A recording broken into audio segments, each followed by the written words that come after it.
There's a sound Russia has learned to fear on the Ukrainian front. Not the distant thud of artillery, not the buzz of a drone overhead, not even the shriek of an incoming missile. It's a low, mechanical hum. 8 wheels spinning at highway speed. A vehicle that shouldn't be there yet. One that was parked somewhere else entirely, just 20 minutes ago. And then, without warning, a 105mm round turns a fortified Russian position into dust. By the time the drone operator gets the targeting solution, by the time the artillery calculator plots the response, by the time anyone thinks to look at where that shot came from, the vehicle is already gone. That sound is the Centauro B1, and it just arrived in Ukraine. Let's go back to November 2025. Ukraine's 78th Air Assault Regiment, an airborne unit established in the brutal early months of the full-scale war, now hardened by years of combat across Kyiv, Zaporizhzhia, and Donetsk, releases footage for Air Assault Forces Day. Normally, this kind of footage is a formality. Paratroopers, flags, maybe a vehicle rolling past for the camera, but this time, something stands out. Something that military analysts had been speculating about for over 2 years. A vehicle that had been photographed in transit, whispered about in defense circles, and consistently denied by Italian officials, doing what Italian officials do best, saying nothing while somehow confirming everything. There it was, confirmed, in service, modified, and very clearly not sitting in a warehouse. The Centauro B1 had arrived in Ukraine. Now, Italy's relationship with this war is complicated. Prime Minister Giorgia Meloni leads a coalition that includes the League, a party with historically close ties to Moscow. For most of the conflict, Italy has walked a delicate line, quietly sending some of Europe's most sophisticated military hardware, while publicly emphasizing diplomacy and avoiding the kind of dramatic press conferences that France or the UK prefer. Italy doesn't announce, it delivers, and then shrug. That is not a criticism. That is a strategy. The Centauro transfer is the perfect example. Transport photos appeared as early as February 2025, when Italian defense watchers started noticing Centauro-shaped objects moving toward destinations that suggested Ukraine was the endpoint. Official Italian sources said nothing. Analysts speculated. And then, in November, the 78th Regiment posted their video, and the speculation ended. 2 years of quiet logistics. One video. Maximum impact. It's the most Italian possible approach to weapons delivery. The paperwork arrived late. The crate was beautifully presented, and the vehicle was already in combat before anyone could argue about it. Before we talk about what the Centauro is doing on the front, you need to understand what it actually is. Because if you call it a tank, someone is going to correct you, and they're going to be right.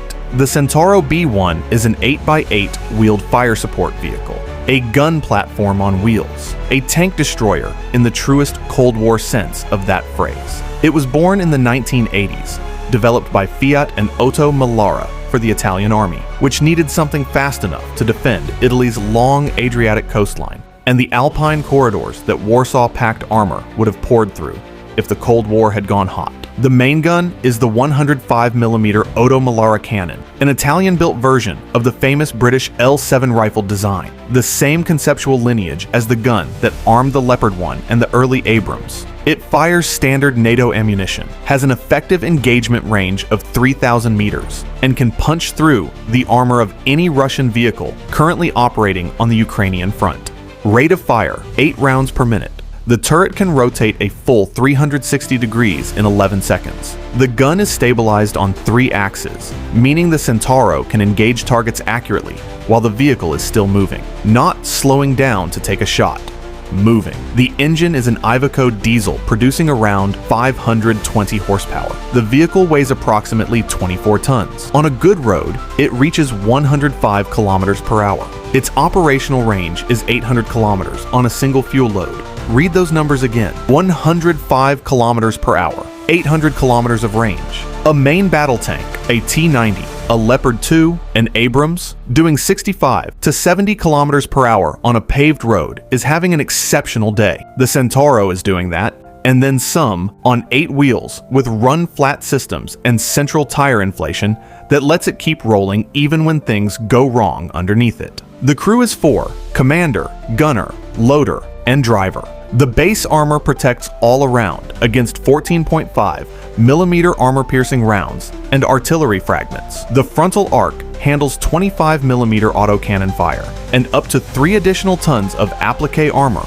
or explosive reactive armor, known as ROMOR A, can be bolted on, reducing the penetrating power of shaped charge warheads by up to 95%. This is not a vehicle built around protection. It's a vehicle built around one thing above everything else: speed. Not reckless speed, calculated speed. The kind of speed that makes the question, "Where did that shot come from?" genuinely difficult to answer. Here's the thing about assigning this vehicle to the 78th Air Assault Regiment. It's not random, and it tells you something important about how Ukraine is thinking. The 78th is an airborne formation. These are paratroopers. Their entire doctrine is built around 3 things: speed, surprise, and the rapid exploitation of a breakthrough. They don't want a 60-ton tracked battle tank that needs to arrive by railway, burns through fuel like a turbine engine, and requires a dedicated maintenance crew with specialized tools. They want something that can keep pace with fast-moving infantry, crack open a fortified position when paratroopers hit a wall, and then disappear before the response arrives. The Centauro fits that doctrine almost perfectly. It can reach 100 kilometers per hour on a road. It runs on a diesel engine with civilian mechanical DNA, the kind that Ukrainian mechanics can work on without a 6-month retraining program. It uses NATO standard 105mm ammunition, which means no dedicated supply chain, no exotic parts sitting in a bottleneck somewhere in Poland. In a war that is consuming hardware at industrial scale,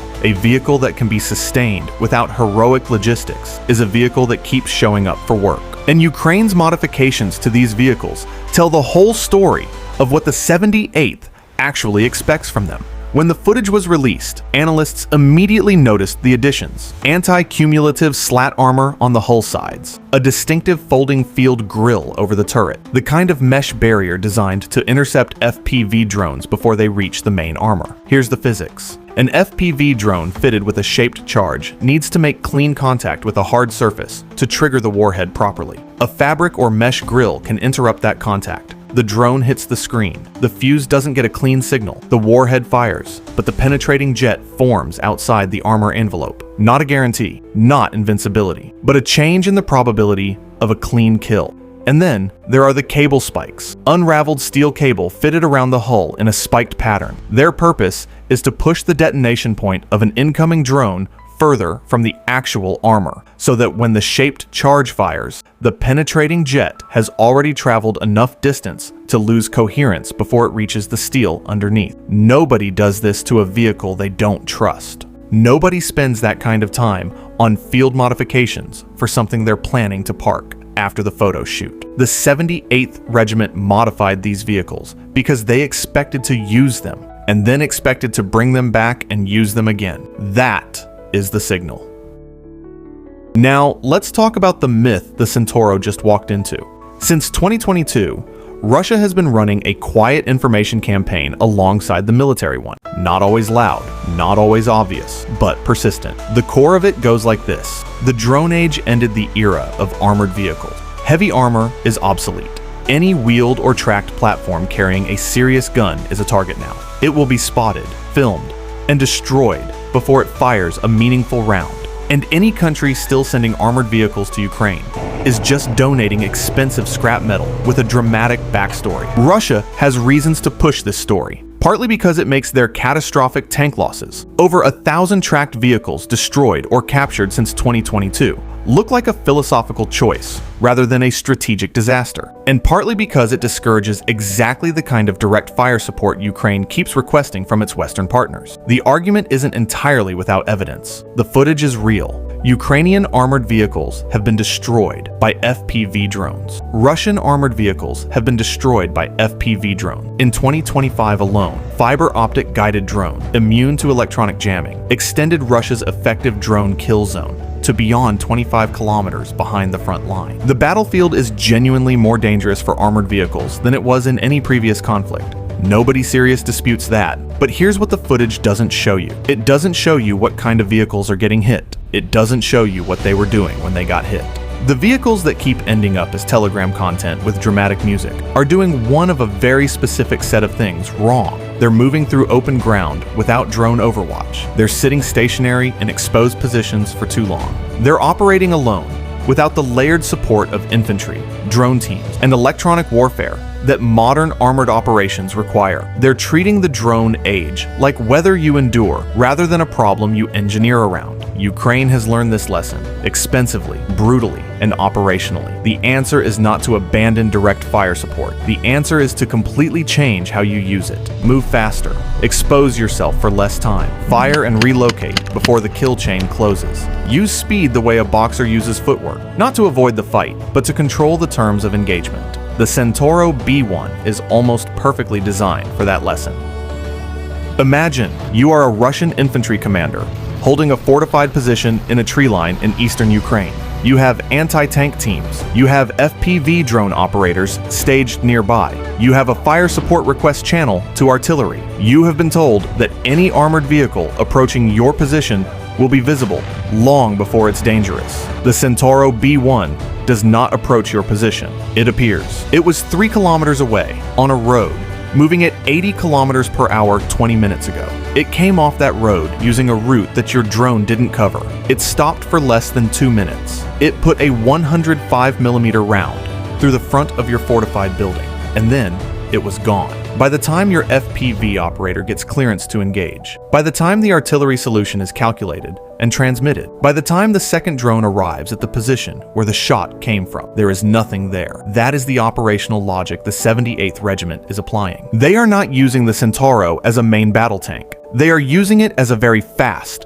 very angry precision instrument. Move up under drone cover, find the angle, identify the target. Deliver a single round from the 105mm, enough kinetic energy to destroy a fortified vehicle, crack open a hardened fighting position, or end the usefulness of whatever Russian strongpoint has been slowing the infantry advance for the past 6 hours. Then leave, fast. This works because of what Russia's defensive architecture is built to handle. Russian forward positions in eastern Ukraine are engineered for specific threats. They can absorb infantry pressure for extended period. They can endure drone harassment. They can survive indirect artillery fire long enough for reinforcements or counterfire to arrive. What they are significantly less prepared for is a 105mm round, arriving from a direction they weren't watching, fired by something that wasn't in that position 2 minutes ago, from a platform that is already relocating while the dust is still settling. And when one position breaks, the problem doesn't stay contained.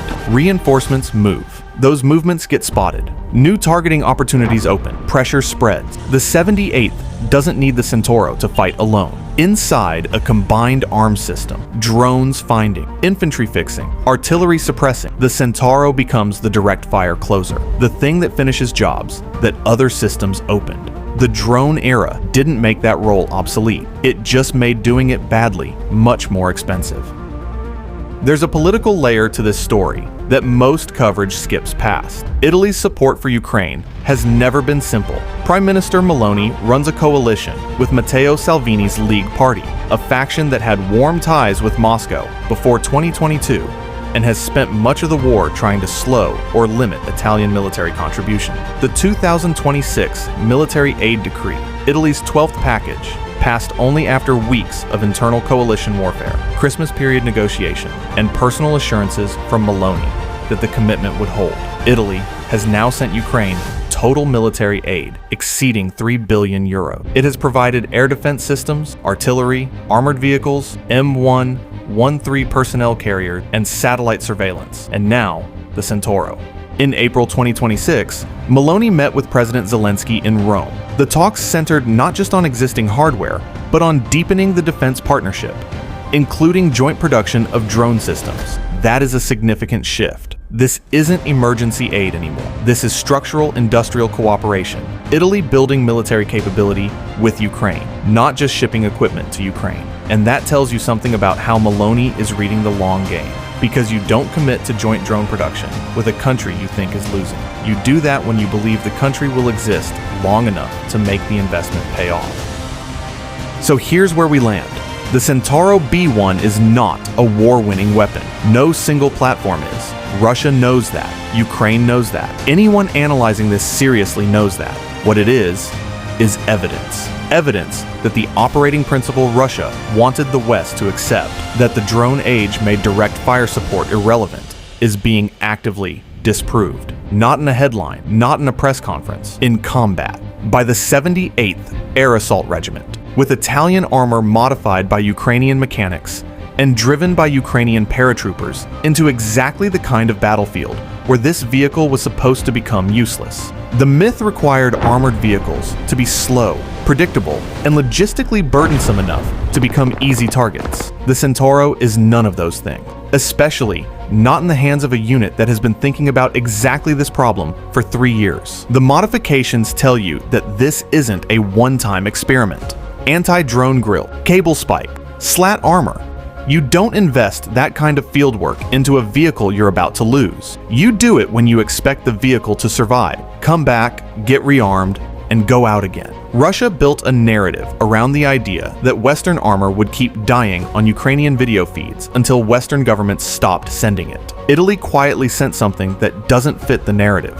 And somewhere on the Eastern Front, a Ukrainian paratrooper is behind the wheel of a 24-ton Italian machine, doing 100 kilometers per hour, with a 105mm gun in a position to reach before the drone operators can recalculate. The myth had a good run, it just couldn't keep up.